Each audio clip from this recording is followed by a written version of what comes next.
Hey, it's Amber Janie with the video of how to help a sexual abuse survivor.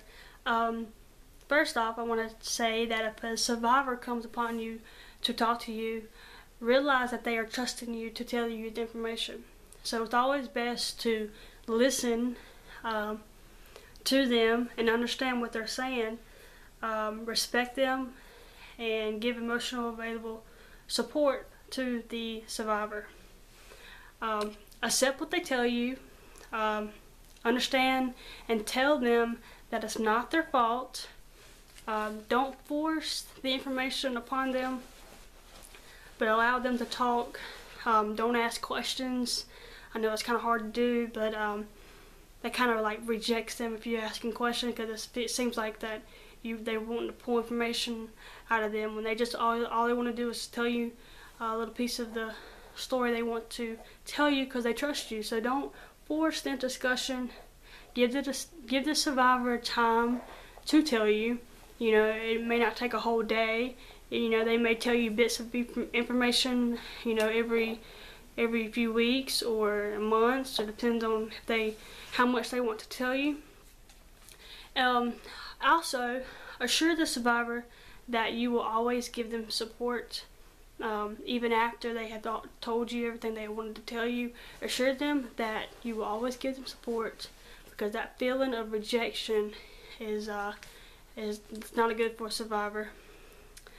Survivors' boundaries were invaded as a child or a young adult when the abuse happened by someone they had trusted. So they have a hard time trusting people. So that's a big step. If they're telling you something that happened in their past with the sexual abuse, then they are taking a huge step with courage and trusting you to tell you. So that's why it's a big step to understand that if you're going to help a sexual abuse survivor. Many survivors experience flashbacks. That's one of the biggest things.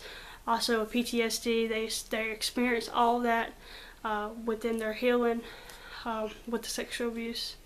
They also have difficult times controlling their emotions, whether it be anger or you know, intimacy problems. They have that feeling of losing a relationship,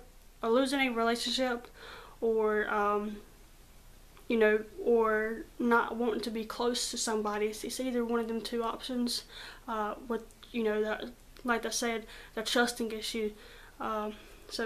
And also be aware that the coping is always a positive strategy. So always encourage them to try to find help with talking to someone, maybe a professional counselor or something, after they tell you, because if they're struggling with this, realize that they need to talk to someone to you know, reassure them of their future. So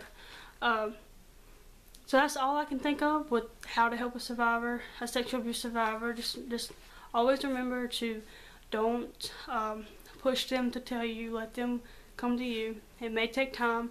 It all depends on them.